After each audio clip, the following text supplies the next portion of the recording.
بسم اللہ الرحمن الرحیم وبہ نستعین الحمد للہ رب العالمین والصلاة والسلام علی سید المرسلین وعلی آلہ وصحبہ اجمعین ومن تبعہم بإحسان الی یوم الدین. اعوذ باللہ من الشیطان الرجیم. بسم اللہ الرحمن الرحیم.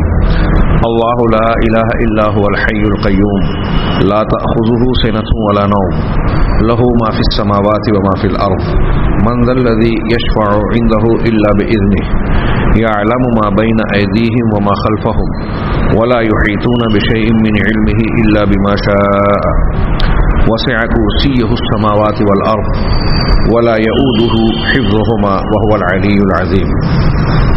سامعین کرام، پچھلے درس میں ہم لوگوں نے اللہ تبارک و تعالیٰ کے علم کے ساتھ ساتھ اس کی عظمت کو بھی جانا، اللہ کے اس فرمان کے حوالے سے کہ وسع کرسیہ السماوات والارض، کہ اللہ کی کرسی اتنی وسیع ہے کہ اس کی وسعت اور کشادگی نے آسمانوں اور زمین کو گھیر رکھا ہے، سب پر حاوی ہے. اس کی ایک مخلوق اتنی عظیم اور اتنی بڑی ہے کہ اس نے آسمان اور زمین کو گھیر رکھا ہے. اگر ایک بندہ اپنے گرد و پیش یا جس جگہ وہ بسا ہوا ہے اس سرزمین کو، زمین کی وسعت و پہنائی پر غور کرتا ہے تو اس کی تخلیق میں جوں جوں گہرائی میں جاتا ہے اتنا ہی زیادہ حیران ہوتا جاتا ہے کہ اللہ تبارک و تعالیٰ نے کیسی زبردست یہ زمین بنائی، اس کا خطہ بنایا.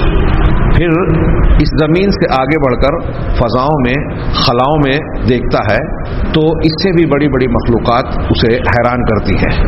پھر یہ دیکھتا ہے کہ اتنی بڑی بڑی مخلوق کہ دنیا جس میں ہم رہتے ہیں اس سے لاکھوں گنا بڑا سورج سے کروڑوں گنا بڑے ستارے، اور پھر یہ ستارے جو جس فضا میں تیر رہے ہیں اس کو گھیرنے والا آسمان کتنا وسیع ہے. یہ آسمان ہماری ننگی آنکھ سے دکھائی دینے والا سب سے بڑا وجود ہے. اب اتنے بڑے وجود کو جس چیز نے گھیر رکھا ہے وہ کتنی بڑی چیز ہوگی. اللہ تبارک و تعالیٰ کی کرسی کے بارے میں ہم نے یہ جانا، اور پھر بعض روایتوں کے حوالے سے یہ بھی معلوم ہوا کہ کرسی اللہ کی سب سے بڑی مخلوق نہیں ہے، بلکہ اس سے بھی بڑی مخلوق عرش ہے، جو اگر میدان کے برابر ہے تو اس کے مقابلے میں کرسی ایک انگوٹھی کے جیسی. ان مخلوقات کی ان وسعتوں پر نگاہ رکھے اور اس کے بعد اللہ تبارک و تعالیٰ کے اگلے جملے پر غور فرمائے. اللہ نے کہا وَلَا يَؤُودُهُ حِفْظُهُمَا، آسمانوں اور زمین کو کرسی نے گھیر رکھا ہے. اور یہ آسمان اور زمین ہمارے سامنے ہے، ان کا نظام، ان کی عظمت اور کتنے بڑے بڑے ہیں یہ ہم مشاہدہ کر رہے ہیں، روز دیکھ رہے ہیں. ہم سوچ سکتے ہیں کہ جس ذات نے اس کو پیدا کیا اس کی قدرت کا عالم کیا ہے، اس کا ہم اندازہ نہیں لگا سکتے. ساتھ ہی ساتھ اس بات پر بھی غور کریں کہ اس پروردگار عالم نے ان چیزوں کو مسلسل تھامے اور سنبھالے رکھا ہے. اللہ تعالیٰ نے فرمایا ہے کہ یہ ان کی حفاظت کرنا اللہ تبارک و تعالیٰ کو تھکاتا نہیں ہے. شیخ سعدی کہتے ہیں اور نہ وہ ان دونوں کی حفاظت سے تھکتا ہے، یعنی ان کی حفاظت، آسمانوں اور زمین کی حفاظت کرنا، ان کو سنبھالے رکھنا اسے گراں بار نہیں کرتی. یہ عمل، ان کی حفاظت اللہ تبارک و تعالیٰ کو گراں بار نہیں کرتی، اسے پریشان نہیں کرتی. اس کے لیے اللہ تبارک و تعالیٰ کے لیے یہ کام کچھ بھی دشوار نہیں ہے، کچھ بھی دقت والی بات اس میں نہیں ہے. اللہ تبارک و تعالیٰ کی عظمت کا یہ بھی نشان ہے، اس کی قدرت کاملہ اور عظیم قوت کا یہ بیان ہو رہا ہے. تھوڑی دیر کے لیے آپ غور کیجئے کہ دنیا میں ہم دیکھتے ہیں کہ انسان عاجز ہے، لیکن کچھ کاموں کے سلسلے میں ہم اور آپ اپنے آپ کو یا بعض انسانوں کو سمجھتے ہیں کہ وہ اس کی قدرت رکھتا ہے. آپ صاحب علم ہیں تو آپ لکھ سکتے ہیں. ایک آدمی طاقتور ہے تو بوجھ اٹھا سکتا ہے، 20 کلو، 30 کلو، 50 کلو، 100 کلو، جیسے جیسے ہمارے ہاں ویٹ بوجھ اٹھانے کا مقابلہ ہوتا ہے کہ اتنا بوجھا اٹھا لیا. اب ایک آدمی 300 گرام کا بوجھ اٹھا رہا ہے، کتنی دیر تک اٹھا پاتا ہے وہ؟ آپ فرض کیجئے ہم 20 کلو لے لیں، 20 کلو کا وزن ہم نے اٹھایا، اس کی ہم کو قدرت ہے، ہم کہتے ہیں کہ 20 کلو اٹھانے کی طاقت اور قدرت ہمیں ہے، لیکن اب میں نے 20 کلو جب اٹھا لیا، اٹھا لینے کے بعد 1 گھنٹہ 1.5 گھنٹہ 2 گھنٹہ بہت ہو گیا، 3 گھنٹہ 4 گھنٹہ پکڑ لیجئے، اس کے بعد کیا میں وہ بوجھ اٹھائے رکھ سکتا ہوں؟ میں کھڑے رہنے کی قدرت رکھتا ہوں، آپ کھڑے رہ کے سفر کر سکتے ہیں، لیکن ٹرین میں یا بس میں 1 گھنٹہ 2 گھنٹہ 5 گھنٹہ 1 دن بڑی مشکل سے، اس کے بعد آپ کی حالت کیا ہوتی ہے، پیروں کی حالت کیا ہوتی ہے، آپ تھک جاتے ہیں۔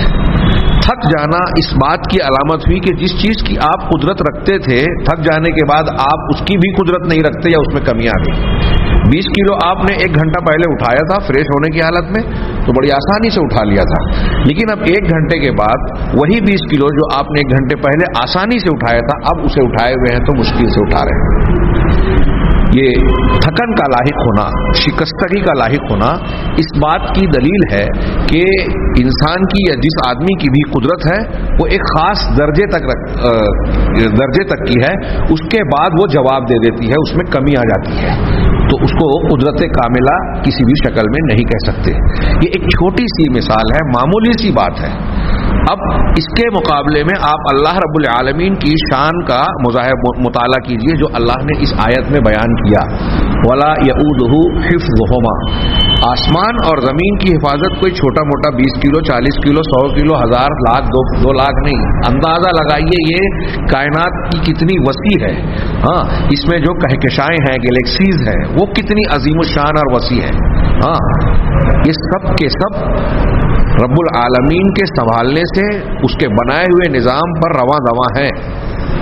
کوئی ایک دوسرے سے آگے پیچھے ہو کر اپنے مدار اور محور میں گڑبڑی کر کے ٹوٹ پھوٹ کا شکار نہیں ہو رہا ہے، ان میں ہم نظام کی خرابی اور فساد نہیں دیکھ رہے ہیں، مطلب یہ کہ یہ سب پابندی سے اپنے محور و مدار پر گردش کر رہے ہیں۔ کیوں؟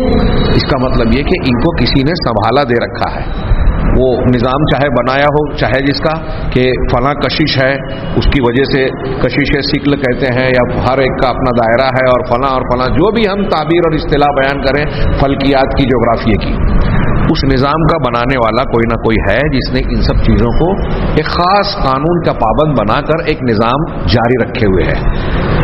اب یہ نظام جاری رکھے ہوئے ہے، سورج نکل رہا ہے، ڈوب رہا ہے، دن اور رات کی گردش ہو رہی ہے، موسموں کی تبدیلی ہو رہی ہے، ہاں کہیں زلزلہ آتا ہے، کہیں طوفان آتا ہے، کہیں بارش برستی ہے، کہیں تیز ہوائیں چلتی ہیں، کہیں نارمل موسم ہوتا ہے۔ یہ موسموں کی تبدیلیاں، شب و روز کی آمد و رفت اور گردش، آسمان اور زمین اور ستاروں سیاروں کا اپنے محور و مدار پر گھومنا پھرنا اور گردش کرنا، یہ سارا کا سارا قدرت کا نظام ہے، اللہ تبارک و تعالیٰ اسے چلا رہا ہے۔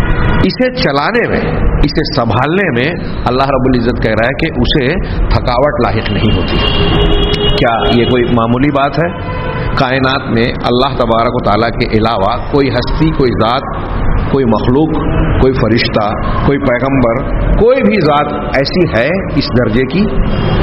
آسمان اور زمین کو سنبھالنا بعد کی بات ہے۔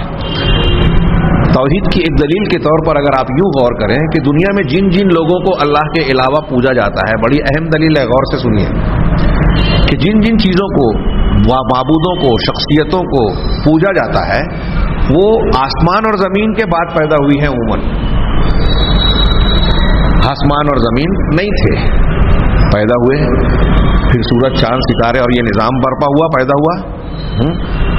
انسانوں کی تخلیق اس کے بہت بعد میں بھی حضرت آدم علیہ السلام آسمان اور زمین کے بہت لمبے عرصے کے بعد پیدا ہوئے، جیسا کہ حدیثوں میں موجود ہے۔ اب بھلا سوچیے اور بتائیے کہ جو لوگ تھے ہی نہیں، اس میں حضرت عیسیٰ علیہ السلام بہت بعد میں آئے، اور پھر دوسرے انبیاء، صالحین، بزرگان دین، اگر ہندوؤں کا عقیدہ مانے تو دیوی دیوتا یا جو بھی لوگ ہیں، فرشتے وغیرہ، ظاہر سی بات ہے کہ یہ عرش وغیرہ کے بعد پیدا ہوئے۔ تو ان کا وجود جب اللہ تبارک و تعالیٰ نے دیا، اس سے پہلے ان بہت ساری مخلوقات کا وجود تھا۔ یہ جب تھے ہی نہیں تو ان چیزوں کو پیدا کرنے والے ہو سکتے ہیں کیا؟ حضرت عیسیٰ علیہ السلام جب دنیا میں آئے تو انسانی آبادی کی ایک لمبی تاریخ گزر چکی تھی، آسمان اور زمین کی تو بات چھوڑیے، اب جو بہت بعد میں آئے کیا وہ اپنے وجود سے پہلے کی چیزوں کو پیدا کرنے والے یا ان کو سنبھالنے والے ہو سکتے ہیں؟ غور کیجئے، تو کون سی ذات ہے جس نے ان سب چیزوں کو پیدا کیا؟ وہ ذات جو ساری مخلوقات کے پہلے سے ہمیشہ سے موجود ہے، وہ صرف اللہ ہے۔ والاول والآخر والظاہر والباطن، اللہم انت الاول فلیس قبلک شیء۔ اے اللہ تو الاول ہے، تو سب سے پہلے ہے، تجھ سے پہلے کوئی ذات نہیں۔ تو جو سب سے پہلے ہے اسی نے مخلوقات کی تخلیق کا آغاز کیا، شروعات کی، اور وہاں سے لوگ پیدا ہونا شروع ہوئے، اور پیدا کر کے اس نے یوں ہی چھوڑ نہیں دیا بلکہ ان سب چیزوں کو سنبھالے ہوئے ہے۔ اور یاد رکھیے، جو بعض مشرکین کا عقیدہ ہے یونانی فلسفے میں، ہندو عقیدے میں، کہ اللہ تبارک و تعالیٰ نے یا بعض لوگوں نے فرشتوں کے عقیدے کو بگاڑ کر دیوی دیوتاؤں کا یا کچھ معبودوں کا تصور بنا لیا کہ یہ لوگ کائنات کے نظام کے مختلف حصوں کو سنبھالے ہوئے ہیں۔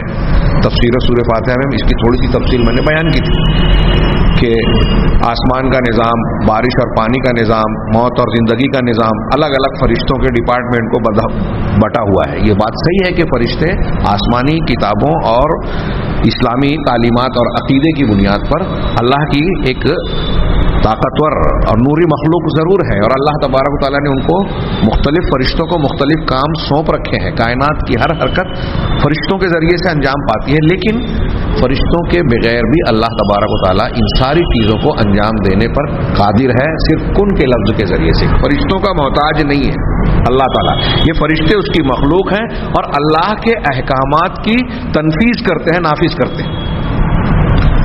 انہی کو لوگوں نے یہ سمجھ لیا کہ اب یہ فلاں چیز کا، یہ ہوا کا دیوتا ہے، یہ سورج دیوتا ہے، یہ لکشمی کا دیوتا ہے، یہ بھوت پریت کا، یہ فلاں کا اور فلاں کا۔ یہ دیوتا نہیں ہے، یہ فرشتے ہیں جو اللہ کی مخلوق ہے، اور یہ اپنی مرضی سے کوئی کام نہیں کر سکتے، کسی کو نواز نہیں سکتے، کسی کو محروم نہیں کر سکتے، بلکہ ہر چیز میں اللہ کے محتاج ہیں، اور اللہ سے دعائیں کرتے ہیں، اللہ کی تسبیح اس کی حمد کے ساتھ بیان کرتے ہیں۔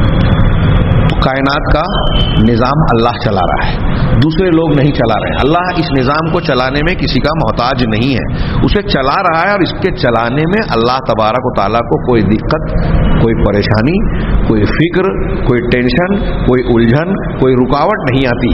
وہی معنی ہے، ہم اس کی تشریح کر لیں، وَلَا يَئُودُهُ حِفْظُهُمَا۔ علامہ ابن کثیر رحمہ اللہ نے اس کی پیاری تفسیر کی، مختصر سی، اور ارشاد کیا لا یعودہ حفظہما کا مطلب ہے لا یثقلہ ولا یکترثہ حفظ السماوات والارض ومن فیہما ومن بینہما، کہ اللہ تبارک و تعالیٰ کو بوجھل نہیں کرتی، لا یثقلہ بوجھل نہیں، ولا یکترثہ اور اسے پرواہ میں، فکر میں یا پریشانی میں مبتلا نہیں کرتی۔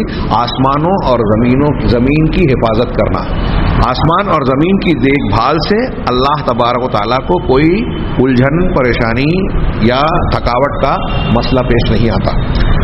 ومن فیہن، آسمان اور زمین ہی نہیں، آسمانوں اور زمینوں میں جو لوگ ہیں، جو مخلوقات ہیں، اور ان کے درمیان جو لوگ ہیں، جو مخلوقات ہیں، ستارے، سیارے، ساری چیزیں، ان میں سے کوئی بھی چیز سنبھالنے کی وجہ سے، ان کی نگرانی کی وجہ سے، دیکھ بھال کی وجہ سے اللہ تبارک و تعالیٰ کو کوئی بوجھ نہیں پڑتا، تھکاوٹ نہیں آتی۔ بل ذالک سہل علیہ، بلکہ یہ چیز اللہ تبارک و تعالیٰ پر آسان ہے، یسیر لدہ، اللہ کے نزدیک یہ بہت سہل اور معمولی بات ہے، معمولی سی چیز ہے۔ وَهُوَ الْقَائِمُ عَلَى كُلِّ نَفْسٍ بِمَا كَسَبَتْ، اور اللہ تعالیٰ کی ذات وہ ذات ہے، اسی معنی میں آ گئی کہ اللہ تعالیٰ کی ذات وہ ہے کہ ہر نفس جو کمائی کرتا ہے، جو بھی کائنات کا، نہ صرف انسان بلکہ جنات، بلکہ دنیا کی کوئی بھی مخلوق جو کمائی اور کرتوت کر رہے ہیں، ان تمام کا کی اللہ تبارک و تعالیٰ نگرانی اور دیکھ بھال کر رہا ہے۔ ہاں، الرقیب علی جمیع الاشیاء، وہ تمام چیزوں کا نگراں ہے، کوئی بھی چیز اللہ تبارک و تعالیٰ کے مراقبے، نگرانی اور نگہداشت سے باہر نہیں ہے، ہر چیز کو باریکی سے اللہ تبارک و تعالیٰ نگرانی فرما رہا ہے۔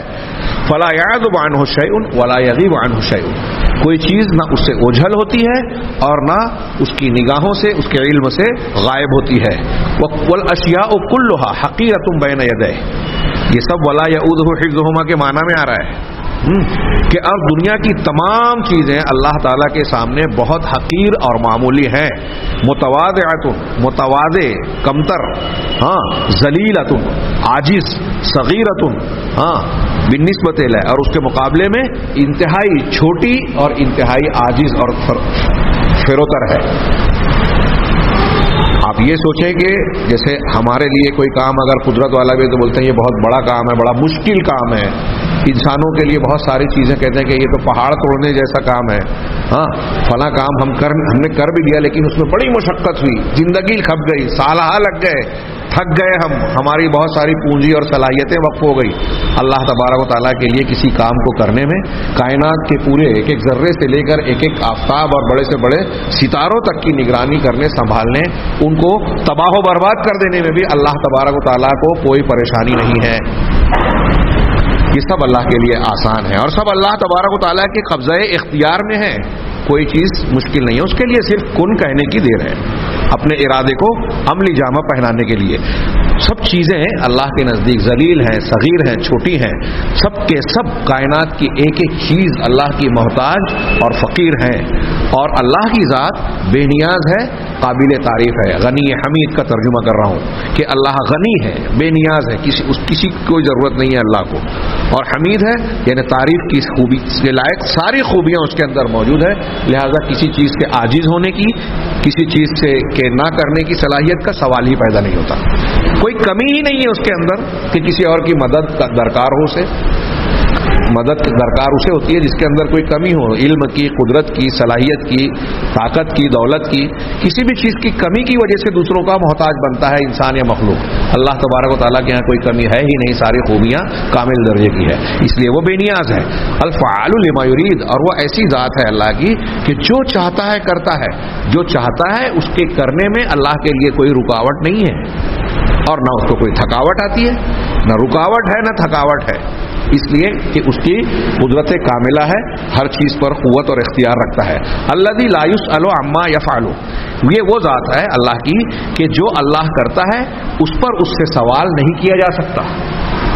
وہم یسألون، مخلوق سے سوال کیا جائے گا۔ بڑا پیارا جملہ ہے، قابل تشریح ہے، لیکن تقدیر کے بحث میں انشاءاللہ ہم اس پر گفتگو کریں گے کہ اللہ تبارک و تعالیٰ کے بارے میں بہت سارے لوگ سوال کرتے ہیں، اللہ نے ایسا کیوں کیا؟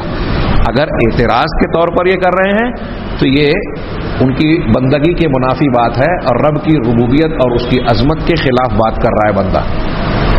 اگر اللہ تعالیٰ کے کسی کام کے بارے میں ہم یہ سوال کرتے ہیں کہ اللہ نے یہ کیوں کیا، تاکہ ہم اس کی حکمت اور مقصد کو جانیں اور اس کی عظمت و کبریائی کا مزید ہمارے دل و دماغ پر اثر بڑھے، تو یہ چیز اچھی ہے۔ لیکن اللہ تبارک و تعالیٰ پر اعتراض نہیں کیا جائے گا کہ ایسا کیوں کیا، تو نے حضرت ابراہیم علیہ السلام کے باپ کو مشرک کیوں بنا دیا، ان کو ہجرت پر مجبور کیوں کر دیا۔ اب آج کے تاریخ میں ہم اس کی حکمتیں جانتے ہیں، سمجھ گئے ہیں، لیکن آج جو ہمارے ساتھ واقعات ہوتے ہیں اس پہ ہم سوال کرتے ہیں کہ ارے بھائی ہمارا ہی گھر ملا، آج کا ہمارا موقع ملا کہ ہمارے گھر میں ایسی بیماری ہو گئی، ایسی مصیبت آ گئی، اللہ نے ایسا کیوں کیا؟ تو اللہ تعالیٰ سے سوال نہیں کیا جائے گا کہ کیوں کیا، وہ حکیم ہے، وہ علیم ہے، وہ قادر ہے، قدیر ہے۔ وہم یسألون، لوگوں سے سوال کیا جائے گا کہ آپ ایسا کیوں کر رہے ہیں۔ وہو القاہر لکل شیء، وہ ہر چیز پر قابو اور تسلط رکھتا ہے۔ قاہر یعنی کسی چیز پر پورا کا پورا اختیار رکھنا، اقتدار والا ہونا اور تسلط رکھنا، جیسے چاہے اس پر اپنا حکم نافذ کرے۔ الحسیب علی کل شیء، ہر چیز کا حسیب ہے یعنی حساب لینے والا، محاسب، اس کا جائزہ اور حساب اس کے پاس موجود ہے، ہر چیز کا حساب، باریک سے باریک معاملہ۔ الرقیب العلی العظیم، کہ وہ ایسی ذات ہے جو الرقیب ہے، نگراں ہے، علی ہے، بلندی اور عظمت والی ہے، علی بلندی و والی، العظیم، ان دونوں ناموں کی تشریح اگلے دروس میں آ رہی ہے انشاءاللہ۔ لا الہ غیر ولا رب سواہ، اس کے سوا کوئی معبود برحق نہیں اور اس کے سوا کوئی قابل عبادت نہیں ہے۔ یہ علامہ ابن کثیر رحمہ اللہ نے ولا یعودہ حفظہما کی تشریح کرتے ہوئے کہا، کیونکہ یہ جملہ اللہ تبارک و تعالیٰ کی عظمت، اس کی قوت اور قدرت کے کمال کو بیان کر رہا ہے۔ چنانچہ یہ خود توحید کی ایک شاندار دلیل ہے، وہ دعویٰ جو آیت الکرسی کے آغاز میں کیا گیا تھا، اللہ لا الہ الا ہو۔ اللہ اس کے سوا کوئی معبود برحق نہیں ہے. کیوں نہیں ہے؟ اس لیے کہ وہ الحی ہے. دوسرا الحی کوئی ہے ہی نہیں. وہ القیوم ہے. لا تاخذہ سنۃ ولا نوم. یہ ساری اس کی شان ہے, ایسا کوئی بھی نہیں ہے. اسی شان میں سے ایک یہ ہے کہ وہی ہے جو آسمان اور زمین کو سنبھال رہا ہے, اور آسمانوں اور زمینوں کو سنبھالنا اس کو تھکاوٹ میں مبتلا نہیں کرتا. شیخ عبدالرزاق اس کی تھوڑی تشریح کرتے ہیں اور بیان کرتے ہیں کہ ان آسمانوں اور زمین دونوں کی نگرانی اور حفاظت میں اس کے لیے کوئی تھکاوٹ نہیں. یہ بھی آگے وہ کہتے ہیں یہ بھی اللہ کی عظمت اور اس کی قدرت و قوت کے کامل ہونے کا بیان ہے. گزشتہ سطور میں ہم اس بات سے واقف ہو چکے ہیں, یعنی انہوں نے کتاب میں لکھا کہ پچھلی عبارتوں میں ہم یہ بات بیان کر چکے ہیں کہ قرآن میں آنے والی نفی یعنی اللہ کی ذات و صفات سے متعلق جب یہ کہا جاتا ہے کہ اللہ ایسا نہیں ہے, لا تأخذہ سنۃ ولا نوم والی آیت شروع میں گزری تھی کہ اللہ کی ذات وہ ہے کہ اسے نیند اور اونگ لاحق نہیں ہوتی, یہ نفی ہے کہ ایسا نہیں ہوتا. تو ہم نے ایک قاعدہ پڑھا تھا, وہاں میں نے کچھ تشریح بھی کی تھی, کتاب سے بھی سنایا تھا کہ اللہ تبارک و تعالیٰ کی ذات سے متعلق قرآن حدیث میں جہاں بھی نفی آتی ہے وہ نفی محض نہیں ہوتی. یعنی اللہ ایسا نہیں ہے جب کہا جاتا ہے تو اس کا مطلب صرف انکار یا نفی نہیں ہوتا, بلکہ اس نفی کے مقابلے میں آگے کہہ رہے ہیں بلکہ وہ نفی کردہ چیز کی مخالف صفت کے ثبوت کمال پر مشتمل ہوتی ہے. جیسے اس کی وہاں کچھ تفصیل گزر چکی, یہاں ایک مزید حاشیہ میرا ہی لگایا ہوا ہے. یعنی جس صفت کی نفی ہو رہی ہے اس کی مخالف صفت کا کامل ہونا اس سے ثابت ہوتا ہے. جیسے مثال کے طور پہ ظلم ایک صفت ہے, اب ہم اللہ سے اس کی نفی کر رہے ہیں. قرآن میں بھی ہے کہ اللہ تعالیٰ وہ ذات ہے جو ظلم نہیں کرتا, ولا یظلم ربک احدا, تمہارا پروردگار کسی پر کچھ بھی ظلم نہیں کرتا ہے نا. تو ظلم نہیں کرتا یہ ایک ظلم کرنے کی نفی ہوئی. ہم نے کہا ایسا نہیں ہے اللہ, تو اس کا ایک دوسرا مطلب کیا ہوا, یا اس کا مخالف ظلم کی ضد جو ہے یعنی عدل کرنا, انصاف کرنا, تو اس سے اس کے عدل و انصاف کا کمال ثابت ہوتا ہے. جب ہم یہ کہتے ہیں کہ اللہ ظلم نہیں کرتا تو اس کا دوسرا مطلب یہ ہوا کہ اللہ انصاف کرنے میں کامل درجے کا ہے. اگر اس کے انصاف میں کچھ کمی ہو جائے گی تو ظلم کا وصف پیدا ہو جائے گا, اور اللہ ظلم کے وصف یا ظلم کی صفت سے بالکل بری ہے. اس کا مطلب یہ کہ ظلم کی جو ضد ہے یہ ظلم خامی ہے, نقص ہے, عیب ہے, اور ظلم کی جو ضد ہے عدل و انصاف, حقدار کو حق دینا, یہ انصاف ہے, یہ خوبی کی بات ہے, کمال کی بات ہے. تو جب ہم نے خامی کی نفی کی کہ ظلم نہیں کرتا تو اس کی ضد والی جو خوبی ہے یعنی انصاف, مطلب وہ اس میں کامل ہے. اس کی قدر وضاحت لا تأخذہ سنۃ ولا نوم میں ہم کر چکے ہیں. لہذا اللہ کے قول لا یعودہ کا معنی یہاں بھی ایسے ہی جملہ ہے کہ اللہ تبارک و تعالیٰ کو پریشانی میں نہیں ڈالتی, تھکاوٹ میں مبتلا نہیں کرتی. لا یعودہ کا معنی کیا ہے, اسے فکر و پریشانی میں نہیں ڈالتی, نہ بوجھل کرتی ہے اور نہ تھکاتی ہے. کیا چیز؟ حفظہما, یعنی ان دونوں کی نگرانی اور حفاظت. کن دونوں کی؟ آسمانوں اور زمین کی.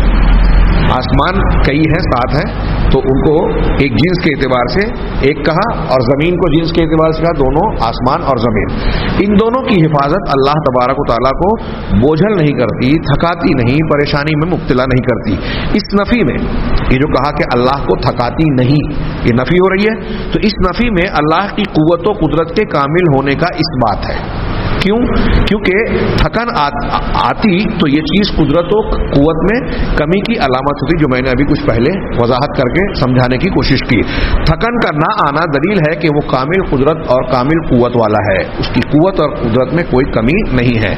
اس میں یہ بھی ہے کہ اللہ سبحانہ و تعالی حفیظ یعنی محافظ ہے, جو آسمانوں اور زمین کی حفاظت کرتا ہے اور ان سب کو سنبھالے اور تھامے ہوئے ہے, ان کا نظام قائم رکھے ہوئے ہے. جیسا کہ اللہ سبحانہ و تعالیٰ کا قرآن مجید میں ارشاد ہے, ان اللہ یمسک السماوات والارض ان تزولا ولئن زالتا ان امسکہما من احد من بعدہ انہ کان حلیما غفورا. سورہ فاطر آیت نمبر 41 میں اللہ نے فرمایا کہ یقیناً آسمانوں اور زمین کو اللہ ہی تھامے ہوئے ہے. یہ آسمان اور زمین کا جو نظام قائم ہے اور ہم کو پرسکون انداز میں یہ موجود اور اپنے نظام قدرت پر رواں دواں نظر آ رہے ہیں, تو ان کو تھامے ہوئے کون ہیں؟ کیوں تھامے ہوئے ہیں؟ ان آسمانوں اور زمین کو اللہ ہی تھامے ہوئے ہے کہ وہ اپنی جگہ یعنی اپنے محور و مدار سے ٹل نہ جائیں. ان کو زوال سے، زائل ہونے سے، ٹل جانے سے اللہ نے روک رکھا ہے. اور اگر وہ ٹل جائیں، آسمان اور زمین اپنی جگہ سے ہٹ جائیں، ہل جائیں، تو پھر اللہ کے سوا ایسا کوئی بھی نہیں جو ان کو تھام سکے. ان کو کوئی اللہ کے علاوہ چلا بھی نہیں سکتا. اور اگر یہ چلتے ہوئے بگڑ جائیں، ان کے اندر فساد پیدا ہو جائے، تو کائنات کی کوئی ہستی ہے، کوئی نبی، کوئی پیغمبر، کوئی پیر، کوئی ولی، کوئی بزرگ یا انسانوں کی جماعت، کوئی آج کی حکومت. آج ہم دیکھتے ہیں کہ بارش رک جاتی ہے تو انسان محتاج ہو جاتا ہے آسمان کی طرف، دو آنکھیں اٹھاتا ہے. کورونا وائرس کے پھیلاؤ کے وقت جو ہے بڑے بڑے دنیا کے بڑے بڑے حکمرانوں نے، یہاں تک کہ آج کی موجودہ دنیا میں سب سے پاورفل ملک کے سب سے پاورفل صدر صاحب نے لوگوں سے گزارش کی، یہاں تک کہ مسلمانوں سے بھی، کہ اللہ تعالیٰ سے دعا کرو، دعا مانگو کہ اللہ اس وبا سے، اس مصیبت سے ہم کو نجات دے دے. انسان کتنا عاجز و بے بس ہے. صرف ایک بیماری کا ایک وائرس دنیا میں پھیلا تو انسان جو ہے اس کے آگے گھٹنے ٹیکنے پر مجبور ہے. دنیا کا کاروبار ٹھپ ہو کر رہ گیا، لاک ڈاؤن پوری جگہ نافذ کرنا پڑا، کوئی حل نظر نہیں آ رہا ہے. اور نہ جانے کیا کیا وہ سازش ہے یا جو بھی ہے، اور ہے سازش ہم مانتے ہیں، لیکن بغیر اللہ کی مشیت کے سازش بھی کامیاب نہیں ہو سکتی، پھیل نہیں سکتی. تو بہرحال جو بھی کچھ ہو رہا ہے یہاں انسان کی عاجزی ظاہر ہو رہی ہے. اور دنیا کے جتنے بڑے بڑے ڈاکٹرز ہیں، بڑے بڑے حکمراں ہیں، چاہے جس فن کے ماہر ہوں، وہ آخر میں یہی کہنے پہ مجبور ہیں کہ اس مصیبت سے نجات دلانے کی طاقت اور قوت صرف اللہ میں ہے. ایک وائرس کو کنٹرول کرنا اللہ کی قدرت میں ہے، یہ انسان آج مان رہا ہے. لیکن اتنی بڑی حقیقت کو جو قرآن نے بیان کیا کہ آسمان زمین کا یہ سارا نظام جو چل رہا ہے، آپ اور ہم سانس لے رہے ہیں، جی رہے ہیں، صحت مند ہیں، اور بہت ساری مصیبتوں سے محفوظ ہے. اللہ کے رسول صلی اللہ علیہ وسلم نے فرمایا کہ رات جب ہو نا تو تم گھر میں ہو جاؤ، اللہ کا نام لے کے ہر کھانے پینے کی چیز کو ڈھانک دو، اگر کوئی چیز نہ ہو تو ایک لکڑی ہی بسم اللہ کہہ کے برتن کے بیچ میں رکھ دو، کیونکہ تم نہیں جانتے کہ رات میں آسمانوں سے کیسی کیسی بلائیں نازل ہوتی ہیں. اللہ تمہاری حفاظت کرتا ہے.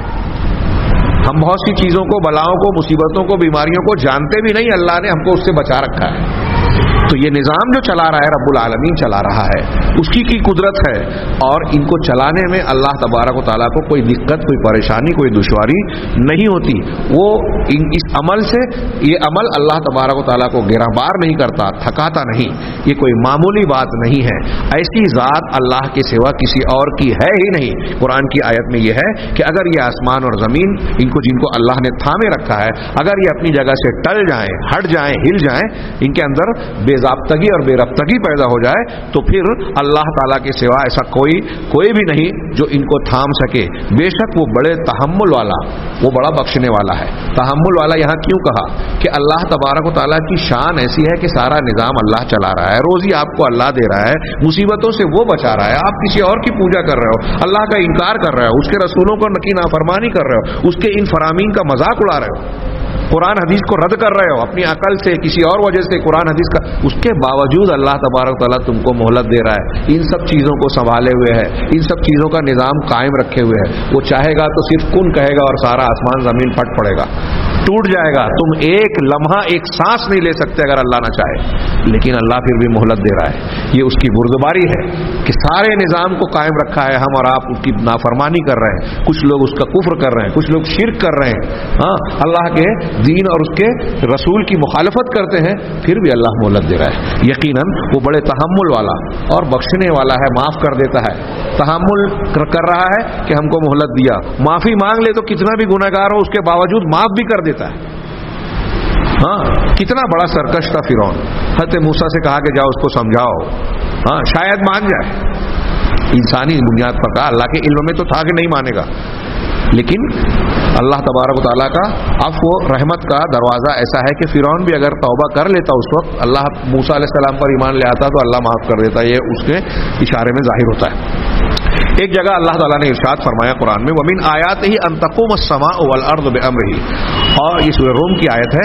اور اللہ کی نشانیوں میں سے ایک نشانی یہ بھی ہے کہ آسمان اور زمین اسی کے حکم سے قائم ہیں، اسی کے حکم سے سنبھلے اور تھمے ہوئے ہیں. یہ نظام چل رہا ہے اللہ کے حکم سے. یہ اللہ تبارک و تعالیٰ کی ایک نشانی ہے. تھوڑی دیر کے لیے موٹی عقل سے آپ غور کیجئے کہ دنیا میں کوئی ہستی، کائنات کی کوئی ہستی اللہ کے علاوہ ایسی نظر آتی ہے جو اس نظام کو چلا سکے، ایک منٹ کے لیے کچھ سنبھال سکے؟ آپ دیکھتے ہیں دنیا میں ایک بڑا منسٹر، وزیر، بادشاہ بڑی دعوت کرتا ہے، شادی کرتا ہے، تو کبھی کبھی ایسا نظر آتا ہے کہ پورے شہر کو دعوت دی، تو وہ ایک تاریخ بن جاتی ہے کہ شہر کے سارے انسانوں کو کھانا کھلا ایک وقت۔ میں تفصیل میں نہ جاتے ہوئے صرف ایک سرسری طور سے سوال کروں، آپ گہرائی میں جاتے جائیے کہ کیا ہم اور آپ یا دنیا کا کوئی انسان، کتنا بڑا بھی آج طاقتور انسان ہو، ایک وقت دنیا کے جتنے بھی انسان ہیں ان کو کھانا کھلا سکتا ہے؟ ایک وقت دنیا میں جتنے انسان ہیں، چلو دنیا میں نہیں، کسی ایک ملک میں پکڑ لیجیے، ہندوستان کے ملک میں جتنے انسان ہیں، ہمارے یہاں کوئی اتنا پاورفل آدمی ہے یا کوئی اس طرح کی طاقت رکھتا ہے کہ ایک وقت کھلا لے، تینوں وقت کھلا سکے، مسلسل کھلا سکے؟ صرف انسانوں کی بات کر رہا ہوں۔ ابھی گائے بیل، بھیڑ بکریاں، بلی کتے اور دوسرے بہت سارے جاندار اور حیوانات جو ہمیں نظر آ رہے ہیں اور وہ جو ہمیں نظر نہیں آ رہے ہیں وہ الگ ہے۔ ان کو ہر وقت جب ان کو بھوک لگتی ہے ان کو ان کی غذا مل جاتی ہے۔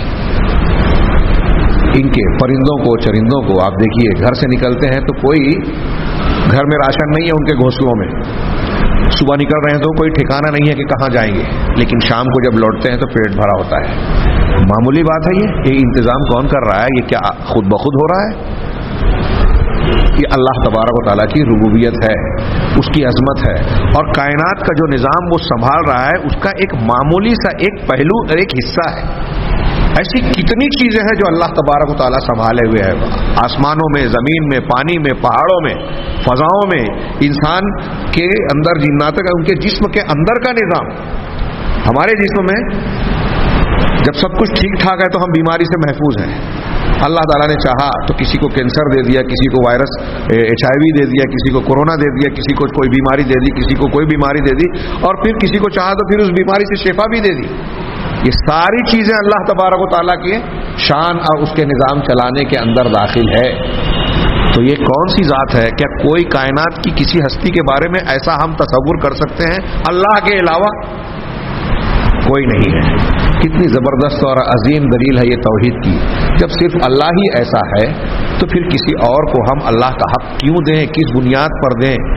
ہاں، یقیناً یہ اللہ تبارک و تعالیٰ کے منفرد اور متفرد ہونے کی بہت شاندار، جاندار اور ایسی واضح دلیل ہے کہ دنیا کا موٹی سے موٹی عقل والا، نہ پڑھا لکھا ہوا آدمی بھی اسے آسانی سے سمجھ سکتا ہے، اور جب یہ جان جائے گا تو وہ بھی کلمہ پڑھنے پر مجبور ہوگا کہ اللہ لا الہ الا ہو، اللہ کے سوا کوئی عبادت کے لائق ہے ہی نہیں، کوئی اس لائق ہے ہی نہیں کہ بندگی کا کوئی کام ہم کسی اور کے لیے کریں، اپنی پیشانی کو کسی اور کے در پر جھکائیں، کسی اور کے لیے نظر و نیاز کریں، رکوع اور سجدہ کریں، کسی اور کے نام پر قربانی کریں، کسی اور سے ویسا خوف، محبت، رجا اور امید رکھیں، ویسا توکل کریں جیسا اللہ تبارک و تعالیٰ سے کیا جاتا ہے۔ سوال ہی پیدا نہیں ہوتا۔ یہ اسی لیے آگے یہ کہتے ہیں کہ اس میں شیخ عبد الرزاق نے کہا کہ اس میں تمام مخلوقات کا اللہ کے جناب میں محتاج و فقیر ہونے کا اس بات بھی ہے۔ اللہ سب کو سنبھالے ہوئے ہے، مطلب سب اللہ تبارک و تعالیٰ کے سنبھالنے کے محتاج ہیں۔ وہ روزی دے رہا ہے تو ہم کھا رہے ہیں، وہ صحت مند رکھا ہے تو ہم صحت مند ہیں، اس نے موسموں کی تبدیلی اور ماحول کو سازگار رکھا ہے تو ہم اس میں ٹھیک ٹھاک ہیں۔ ورنہ اگر وہ چاہتا تو فضاؤں میں جراثیم پھیلا دیتا بیماریوں کے، اگر وہ چاہتا تو ہماری غذاؤں میں زہر رکھ دیتا، وہ چاہتا تو ہم کو غذاؤں سے محروم رکھ دیتا، وہ چاہتا تو آکسیجن سے محروم کر دیتا، ہمارے دم اکھڑتا اور ہم مر جاتے۔ تو کائنات کا نظام وہ سنبھالے ہوئے ہے، اس میں اللہ کے جناب میں ساری مخلوقات محتاج ہے اور اس کے فقیر ہیں، اس میں اس بات کا بھی اس بات اور اظہار ہو رہا ہے۔ آسمانوں اور زمین کا اس کے حکم سے برقرار رہنا اور اسی کی مشیت سے حفاظت اور سنبھالا پانا اس طرح سے کہ اللہ ہی انہیں اپنی قدرت سے تھامے ہوئے ہے، اس سے ظاہر ہے کہ یہ ہر اعتبار سے اللہ کے محتاج و فقیر ہیں۔ سارے انسان، ساری مخلوق اللہ کے محتاج اور فقیر ہیں، جو اس کے بنائے ہوئے نظام کے تحت چلنے پر، زندہ رہنے پر مجبور ہیں۔ اگر وہ یہ نظام ختم کر دے تو انسان یا ساری مخلوق ختم ہو جائے۔ اللہ کی حفاظت و نگرانی سے وہ بے نیاز نہیں ہو سکتے۔ ہم لوگ سب کے سب محتاج ہیں، ساری کائنات محتاج ہے، اس کے بغیر انہیں کوئی چارہ ہی نہیں ہے۔ یہ حقیقت اللہ کی توحید کے وجوب پر اور اسی کو اور دین کو اسی کے لیے خالص کرنے کے لازم ہونے پر نیز اللہ کے شریک کو ہمسر بنانے سے پاک رکھنے کی فرضیت پر نہایت واضح اور روشن دلیل ہے. جملے تھوڑے سے لمبے ہو گئے لیکن بات آسانی سے دماغ میں رکھیں کہ یہ حقیقت جو ہے یہ اس بات کی دلیل ہے کہ اللہ کو ایک مانا جائے, عبادت صرف اسی کی جائے, اس کے ساتھ کسی کو شریک نہ ٹھہرایا جائے, اس کا کوئی ہمسر نہ بنایا جائے, ہمارا دین خالص اسی کے لیے ہو. مصنف کی بات کو میں نے تھوڑا آسان لفظوں میں بیان کرنے کی کوشش کی. کسی ضعیف مخلوق اور عاجز و ذلیل بندے کو اس کے پروردگار مالک و خالق کا ہمسر و ہم پلہ کیسے بنایا جا سکتا ہے؟ سوچئے, اللہ نے نظام بنایا, کائنات چلا رہا ہے. اب اس کے مقابلے میں جو بھی ہے وہ فرشتے ہی کیوں نہ ہو, پیغمبر ہی کیوں نہ ہو, اولیاء اور صالحین ہی کیوں, سب اللہ کی مخلوق ہے, سب اس کے بنائے ہوئے نظام کے محتاج ہیں. تو وہی سوال یہاں کر رہے ہیں کہ کسی ضعیف مخلوق اور عاجز و ذلیل بندے کو اس کے پروردگار مالک و خالق کا ہمسر و ہم پلہ کیسے بنایا جا سکتا ہے؟ محفوظ یعنی جس کی حفاظت کی جا رہی ہو اور جسے حفاظت کی ضرورت ہو. دنیا میں جتنی بھی چیزیں ہیں سب اللہ تعالیٰ کی حفاظت کے ضرورت مند ہے. تو یہ اور وہ جو محافظ یا حافظ ہے یعنی حفاظت کرنے والا قادر مطلق, یہ محفوظ محافظ کا مد مقابل کیسے بنایا جا سکتا ہے؟ ہم حفاظت کیے جا رہے ہیں, ہم محفوظ ہیں, اللہ محافظ اور حافظ ہے ہمارا. ان دونوں کو ایک دوسرے کا مد مقابل بنایا جا سکتا ہے کیا؟ ان کا مقابلہ کیا جا سکتا ہے؟ اور وہ جو ہر اعتبار سے محتاج و فقیر ہے, کمتر و حقیر ہے, اسے اس ذات کے برابر و ہمسر کیسے بنایا جا سکتا ہے جو غنی ہے یعنی کسی کا محتاج نہیں, اور جو حمید ہے یعنی ہر قسم کی تعریف و تحسین کے لائق تمام خوبیوں اور کمالات کا مالک ہے. تعالی اللہ عما یشرکون, یقیناً مشرکین جو شرک کرتے ہیں اللہ تبارک و تعالیٰ کی ذات اس سے بالا و برتر ہے. یہ جو شرک کرتے ہیں یہ خاک کو رب الارباب سے ملا رہے ہیں. ہاں, علامہ ابن قیم رحمہ اللہ فرماتے ہیں, شیخ عبدالرزاق نے علامہ ابن قیم کا بڑا پیارا قول نقل کیا, یہ جن لوگوں کو اللہ کے مقابل شریک بنایا جا رہا ہے اور اللہ, دونوں کا موازنہ کیا کہ اس کو اس کے مد مقابل آپ کیسے کر سکتے ہیں, اور اگر کوئی کرتا ہے تو اس سے بڑا ظلم, اس سے بڑی ناانصافی, اس سے بڑا گناہ اور کیا ہو سکتا ہے. علامہ ابن قیم کے الفاظ کا ترجمہ ملاحظہ فرمائیں. وہ کہتے ہیں کہ یہ انتہا درجے کی جہالت اور ظلم ہے. بھلا خاک کو رب الارباب کے مساوی کیسے کیا جا سکتا ہے؟ خاک یعنی مٹی, انسان مٹی سے پیدا ہوا, تو یہ کہہ رہے ہیں خاک. اب وہ کوئی پیغمبر ہی کیوں, حضرت آدم علیہ السلام کو اللہ نے مٹی سے بنایا, تو مٹی کو رب الارباب سے برابر قرار دینا کیسے کیا جا سکتا ہے؟ اور غلاموں کو گردنوں کے مالک یعنی آقا, غلاموں کو آقا کے مساوی کیسے کیا جا سکتا ہے؟ اور وہ ذات, وہ جو بذات خود فقیر ہے, جو بذات خود ضعیف ہے, کمزور ہے, جو بذات خود عاجز, بذات خود محتاج ہے, جس کے پاس اپنی ذات سے عدم یعنی ناموجودگی, فقدان, عدم کے سوا کچھ نہیں, اسے اس کے مساوی اور برابر کیسے کیا جا سکتا ہے جو بذات خود غنی ہے, بذات خود بے نیاز ہے, بذات خود قادر ہے, وہ جس کا غنا, جس کی قدرت و سلطنت, جس کی سخاوت و احسان, علم اور رحمت, اور جس کا مطلق تام کمال یعنی پورا کا پورا ہر خوبی میں بالکل مکمل اور مطلق طور پر اعلیٰ درجے پر فائز ہونا, اللہ کی ذات جس کا مطلق تام کمال اس کی ذات کے لازمی اوصاف ہیں. یہ اللہ تبارک و تعالیٰ سے جڑی ہوئی اس کے ذات کی لازمی صفت ہے کہ اس کے اندر جو بھی خوبی ہے وہ مکمل ہے اور مطلق ہے, اس کے اندر کوئی نقص, کوئی استثناء نہیں ہے کہ فلاں چیز کا تو عالم ہے اور فلاں چیز کا عالم نہیں ہے. اس کا علم سب چیزوں پر حاوی ہے, فلاں ہر چیز کے اعتبار سے ہر چیز پر قدرت رکھتا ہے. تو جس کے اندر ساری خوبیاں ہیں, جو بذات خود غنی ہے, جو بذات خود علیم ہے, جو بذات خود ہر خوبی کا مالک ہے, وہ اس کے برابر ہوگا جو بذات خود ضعیف ہے, کمتر ہے, عاجز اور محتاج ہے, یعنی مخلوق, ساری مخلوق محتاج و فقیر ہے. تو کہا اس سے بڑھ کر ناحق اور غیر منصفانہ, یعنی آگے کہتے ہیں کہ اس سے زیادہ گھناؤنا ظلم اور کیا ہوگا. یعنی خالق اور مخلوق کو، عاجز اور قادر کو برابر کر دینا، دونوں کو مساوی بنانا، مخلوق کو اور خالق کو، اللہ کو اور بندوں کو ایک جیسا ماننا، اس سے زیادہ گھٹیا گھناؤنا ظلم اور کیا ہوگا؟ اس سے بڑھ کر ناحق اور غیر منصفانہ فیصلہ اور کیا ہوگا کہ جس کا کوئی نظیر و مثیل نہیں، اسے خود اس کی مخلوق کے برابر کر دیا جائے۔ اللہ کی ذات کا کوئی مثال نہیں ہے، اس کے کوئی مماثل نہیں ہے، اس کو ان کے برابر کیا جائے جو خود اس کی مخلوق ہے۔ یہ کیسی کیا انصاف کی بات ہے؟ جیسا کہ اللہ تعالیٰ نے خود ارشاد فرمایا کہ الحمدللہ الذی خلق السماوات والارض وجعل الظلمات والنور ثم الذین کفروا بربہم یعدلون، کہ تمام تعریفیں، یہ سورہ انعام کی بالکل ابتدائی آیتیں ہیں کہ تمام تعریفیں اللہ تعالیٰ اللہ ہی کے لائق ہیں جس نے آسمانوں اور زمین کو پیدا کیا اور تاریکیوں اور نور کو بنایا۔ آسمان اور زمین کو پیدا کیا، تاریکی اور نور کو بنایا۔ آسمان اور زمین یہ مادی چیزوں میں، تاریکی اور نور یہ غیر مادی چیز ہم کہہ سکتے ہیں۔ ہاں، اس روشن دلیل کے باوجود پھر بھی کافر لوگ دوسروں کو اپنے رب کے برابر قرار دیتے ہیں۔ تمام تعریف اللہ کے لیے، پیدا اس نے کیا رات اور دن کو، روشنی اور اندھیرے کو، ہاں آسمان اور زمین کو، اور یہ کافر اس رب العالمین کے مقابلے میں دوسروں کو کھڑا کرتے ہیں، اس کے برابر بناتے ہیں۔ یعدلون کا لفظ یہاں برابر کا ترجمہ ہم کرتے ہیں، حالانکہ یہاں برابر کا معنی یہ نہیں ہے کہ مشرکین یا کافرین اللہ کے علاوہ کو بالکل اللہ کے ہو بہو مثل مانتے ہو، نہیں۔ اللہ کے برابر ماننے کا مطلب یہ کہ اللہ کے کچھ حقوق جو ہے مخلوق کو، اپنے معبودوں کو، اپنے ان لوگوں کو جن کی وہ اللہ کی طرح تعظیم اور عبادت کیا کرتے تھے، ان کو دیتے تھے۔ ہاں، چنانچہ شرک کرنے والا شخص آسمانوں اور زمین کو پیدا کرنے والی اور اندھیروں اور اجالے کو بنانے والی ذات کو اس کے برابر کر دیتا ہے۔ ہاں، جو آسمانوں اور زمین میں ایک ذرے کے برابر کا بھی نہ اپنے نفس کے لیے اختیار رکھتا ہے، نہ اپنے علاوہ کسی دوسرے کے لیے۔ یعنی شرک کرنے والا اس ذات کو جو آسمان اور زمین کی ساری چیزوں کا مالک ہے، ساری چیزوں کا خالق ہے، اس کے برابر کس کو کر رہا ہے؟ جو آسمان اور زمین میں ایک ذرے کا بھی مالک نہیں ہے اور کسی چیز کا خالق بھی نہیں ہے، دونوں کو برابر کرتا ہے مشرک آدمی۔ بس ہائے افسوس اس برابری پر جو سب سے بڑے اور سب سے گھناؤنے ظلم پر مشتمل ہے۔ یہ کتاب الجواب الکافی سے منقول علامہ ابن قیم کی عبارت ہے۔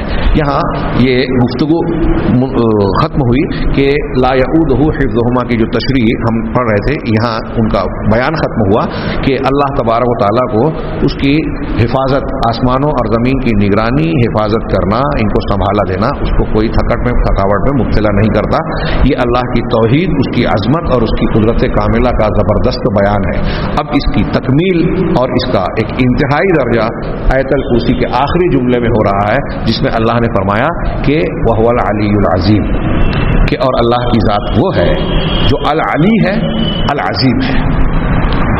العلی بہت بلند، العظیم نہایت عظمت والی۔ العلی اللہ تبارک و تعالیٰ کے علو کا اس بات اس میں ہو رہا ہے، اور کئی طرح کا علو ہوتا ہے، اور عظیم میں اللہ کی عظمت کا اس بات ہوتا ہے۔ یہ اللہ تبارک و تعالیٰ کے اسماء حسنہ میں سے دو ایسے زبردست نام ہیں جو اپنے اندر معانی کے سمندر، اللہ تبارک و تعالیٰ کی عظمت و کبریائی کے مختلف پہلو اپنے اندر سمیٹے ہوئے ہیں، اور اس کی تشریح کا محتاج تفصیل ہے۔ اور ایک خاص بات یہ ہے کہ یہ جو پہلا نام ہے العلی ہم نے پڑھا، اس میں علو کئی طرح کا ہوتا ہے۔ علو یعنی بلندی، اللہ تبارک و تعالیٰ کے لیے ہر قسم کے علو کا اس بات ہوتا ہے۔ یہ وہ اللہ تعالیٰ کی صفت اور نام ہے جس کے معنی اور مفہوم کے سلسلے میں اہل سنت اور اہل بدعت میں بڑی لمبی چوڑی گفتگو اور بحثیں ہوئی۔ اگر میں یہ کہوں کہ وہ جو بدعتی لوگ ہیں جو اللہ تعالیٰ کے اسماء و صفات میں قرآن اور حدیث کے منہج سے ہٹ گئے، تحریف کا، تعویل کا، انکار کا یا تشبیہ و تمثیل کا راستہ جنہوں نے اختیار کیا، ان لوگوں میں اور اہل سنت میں جو اسماء و صفات کے باب میں بحث اور نقاش، مباحثہ، مناظرہ ہوا ہے، اس میں سب سے زیادہ جو علامتی طور پر جس صفت پر گفتگو ہوئی، میں سمجھتا ہوں کہ اس میں ہم علو یا العلی کے نام کو پیش پیش کر سکتے ہیں۔ اس موضوع پر باقاعدہ سلف میں مستقل کتابیں لکھی گئی، جواب اور جواب الجواب کا ایک سلسلہ چلا، چنانچہ اس سے متعلق کئی اہم گفتگو ہیں۔ اللہ تبارک و تعالیٰ کا ایک نام العلی ہے، ایک نام الاعلی ہے، ایک نام المتعال ہے۔ ہم جب کہتے ہیں اللہ تعالی، اللہ عز و جل کے ساتھ ساتھ اللہ تعالیٰ، تو تعالیٰ بھی دراصل علو سے ہی ہے کہ جس کی ذات بلند ہوئی بالا تر ہے۔